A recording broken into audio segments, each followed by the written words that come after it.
Hello guys! Welcome back to my channel. For today's cooking vlog, magluluto tayo ng ginataang alimasag.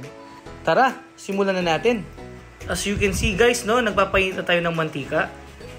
Once na mainit na yung ating mantika, pwede na natin ilagay yung luya. Pipituhin lang natin yan ng ilang segundo. And then isunod na rin natin yung ating bawang.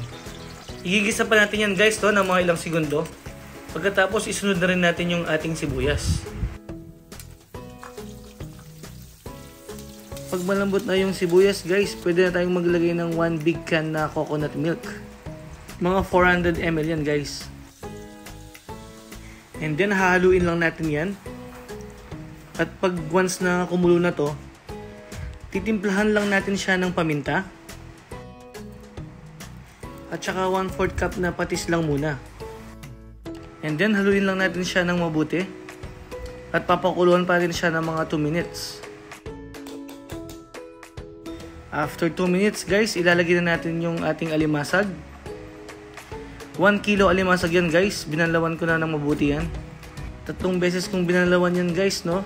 Para siguradong malinis yung ating alimasag bago natin lutuin.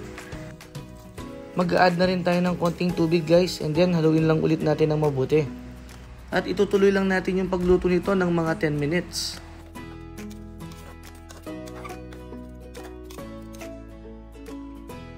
Ayan guys, after 10 minutes, pwede na nating ilagay yung ating kalabasa. Ilulubog lang natin yan sa ating gata para maluto ng husto ang ating kalabasa. At lulutuin pa natin yan ng mga 10 to 12 minutes in medium fire.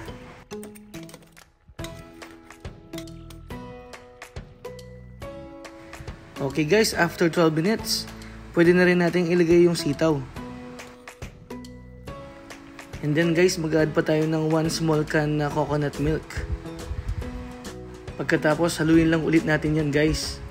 At itutuloy lang natin yung pagluto nito ng another 10 minutes sa pagitan ng low and medium fire guys.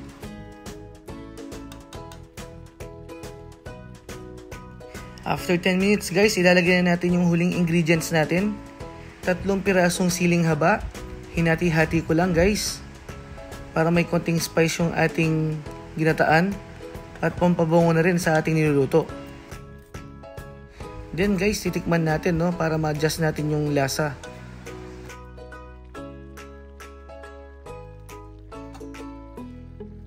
Maglalagay pa ako ng 2 kutsarang patis guys at okay na to. Haluin lang ulit natin ng mabuti ito guys. And then ituloy lang natin yung pagluto ng another 3 minutes. At pwede na itong iserve.